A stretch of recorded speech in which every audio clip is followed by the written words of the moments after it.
ಅಧ್ಯಾಯ 2 ಹೋರಾಟವೇ. ಯೆಹೋಶುವ ಅಧ್ಯಾಯ 1 ವಚನ 3. ನಾನು ಮೋಶೆಗೆ ಹೇಳಿದಂತೆ ನೀವು ಕಾಲಿಡುವ ಸ್ಥಳವನ್ನೆಲ್ಲ ನಿಮಗೆ ಕೊಟ್ಟಿದ್ದೇನೆ. ನಿಮ್ಮ ಜೀವಿತದಲ್ಲಿ ಹೋರಾಟಗಳನ್ನೇ ಸಂಧಿಸುತ್ತಾ ಸಮಸ್ಯೆಗಳ ಮಧ್ಯದಲ್ಲಿ ನಡೆದು ಹೋಗುತ್ತಿರುವಿರಾದರೆ ಯೆಹೋಶುವನ ಪುಸ್ತಕವನ್ನು ತೆಗೆದು ಆತ್ಮನಾದಾತನ ಸಹಾಯದೊಂದಿಗೆ ಓದಿ ನೋಡಿರಿ. ಕರ್ತನು ನಿಶ್ಚಯವಾಗಿ ನಿಮಗೆ ಬಿಡುಗಡೆಯನ್ನು ಜಯವನ್ನು ಕೊಡುವನು. ಇಸ್ರಾಯೇಲರ ಜೀವಿತವನ್ನು 2 ಭಾಗಗಳನ್ನಾಗಿ ವಿಭಾಗಿಸಬಹುದು. ಒಂದು ಮರುಭೂಮಿಯ ಜೀವಿತ, ಮತ್ತೊಂದು ಕಾನಾನಿನ ಜೀವಿತ. ಈ 2 ಜೀವಿತದಲ್ಲೂ ಅವರಿಗೆ ಅನೇಕ ವಿಧವಾದ ಹೋರಾಟಗಳು, ಸಮಸ್ಯೆಗಳಿದ್ದವು. ಆದರೂ ಅವರು ಮುಂದುವರೆದು ನಡೆಯುತ್ತಲೇ ಇದ್ದರು. ಅಂತ್ಯದಲ್ಲಿ ಕಾನಾನನನ್ನು ಸೇರಿದರು. ಪರದೇಶಿಗಳಾದ ಅಲೆಮಾರಿಗಳಾಗಿ ಜೀವಿಸಿದ ಜೀವಿತಕ್ಕೆ ಒಂದು ಅಂತ್ಯ ಉಂಟಾಯಿತು. ಯಾವುದೇ ಆದಂಥ ಒಂದು ಉದ್ಯೋಗವನ್ನು ಮಾಡದೆ, ಮನ್ನವನ್ನು ಉಂಡು, ಬಂಡೆಯಿಂದ ಹರಿದು ಬಂದಂಥ ನೀರನ್ನು ಕುಡಿದು ಬದುಕಿದ ಒಂದು ಬಾಳಿಗೆ ಅಂತ್ಯ ಬಂದಿತು. ಹೌದು, ಆದರೆ ಅದರ ನಂತರ ಅವರಿಗೆ ಹೋರಾಟದ ಜೀವನ ಆರಂಭಿಸಿತು. ಯೆಹೋಶುವನ ಪುಸ್ತಕದಲ್ಲಿ ನೀವು 3 ಸ್ಥಿತಿಗಳನ್ನು ಕಾಣಬಹುದು. ಯೆಹೋಶುವ 1ರಿಂದ 5ನೇ ಅಧ್ಯಾಯದವರೆಗೆ ಓದಿದರೆ ಕಾನಾನಿನೊಳಗೆ ಪ್ರವೇಶಿಸುವುದು ಹೇಗೆ ಎಂಬುದನ್ನು ತಿಳಿಯುವಿರಿ.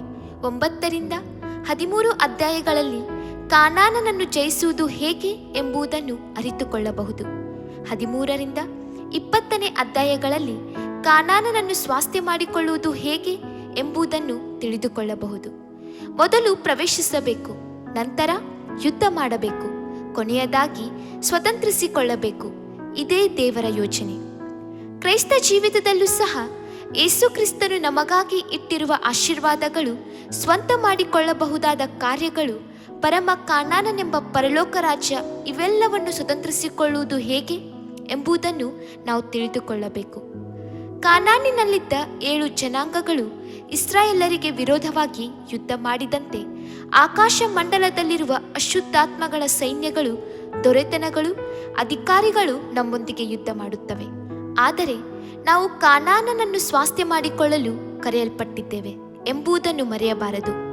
ಅಂದು ಇಸ್ರಾಯೇಲರನ್ನು ಯೆಹೋಶುವನು ಮಾರ್ಗ ನಡೆಸಿದನು. ಇಂದು ನಮ್ಮನ್ನು ನಡೆಸಲು ನಾನೇ ಮಾರ್ಗ ಎಂದು ಹೇಳಿದ ಕ್ರಿಸ್ತನು ನಮ್ಮೊಂದಿಗಿದ್ದಾನೆ. ಸತ್ಯವೇದದ ವಾಕ್ಯಗಳು, ಪವಿತ್ರಾತ್ಮನು ನಮ್ಮೊಂದಿಗಿದ್ದಾರೆ. ಸತ್ಯವೇದವು ಯಾರ್ಯಾರು ದೇವರ ಆತ್ಮನಿಂದ ನಡೆಸಿಕೊಳ್ಳುತ್ತಾರೋ ಅವರು ದೇವರ ಮಕ್ಕಳು ಎಂದು ಹೇಳುತ್ತದೆ. ರೋಮಾಪುರದವರ ಬರೆದ ಪತ್ರಿಕೆ ಅಧ್ಯಾಯ 8 ವಚನ 14. ಅಂದು ಇಸ್ರಾಯೇಲರಿಗೆ ಕಾನಾನಿನ ಹೋರಾಟಗಳು ಇದ್ದಂತೆ ಇಂದು ಪ್ರಪಂಚದಲ್ಲಿ ನಮಗೆ ಹೋರಾಟಗಳು, ಉಪದ್ರವಗಳು ಉಂಟು. ಆದುದರಿಂದಲೇ ಸ್ವಾಮಿ, ಲೋಕದಲ್ಲಿ ನಿಮಗೆ ಸಂಕಟ ಉಂಟು, ಧೈರ್ಯವಾಗಿರಿ, ನಾನು ಲೋಕವನ್ನು ಜಯಿಸಿದ್ದೇನೆ ಎಂದು ಹೇಳಿದ್ದಾರೆ. ಯೋಹಾನನು ಬರೆದ ಸುವಾರ್ತೆ ಅಧ್ಯಾಯ 16 ವಚನ 33. ಲೋಕವನ್ನು ಜಯಿಸಿದಂಥ ಯೇಸು ಕ್ರಿಸ್ತನು ನಮ್ಮನ್ನು ಮಾರ್ಗ ನಡೆಸುತ್ತಿದ್ದಾನೆ. ವೈರಿಯ ತಲೆಯನ್ನು ಜಜ್ಜಿದಾತನು ನಮಗೆ ಜಯವನ್ನು ವಾಗ್ದಾನ ಮಾಡಿದ್ದಾನೆ. ಆತನ ವಾಗ್ದಾನ ವಚನಗಳು ನಮ್ಮನ್ನು ದೃಢಪಡಿಸಿ ಬಲಪಡಿಸುತ್ತವೆ. ಆತ್ಮನಾದಾತನು ಸಹ ನಮ್ಮನ್ನು ನಡೆಸುತ್ತಾನೆ, ಉತ್ಸಾಹಗೊಳಿಸಿ ಬಲಪಡಿಸಿ ಮುಂದೆ ನಡೆಯಲು ಪ್ರೋತ್ಸಾಹಿಸುತ್ತಾನೆ. ನಮ್ಮ ಮುಂಭಾಗದಲ್ಲಿ ಅನೇಕ ಭಕ್ತರು ಈ ಪವಿತ್ರ ಹಾದಿಯಲ್ಲಿ ನಡೆದಿದ್ದಾರೆ.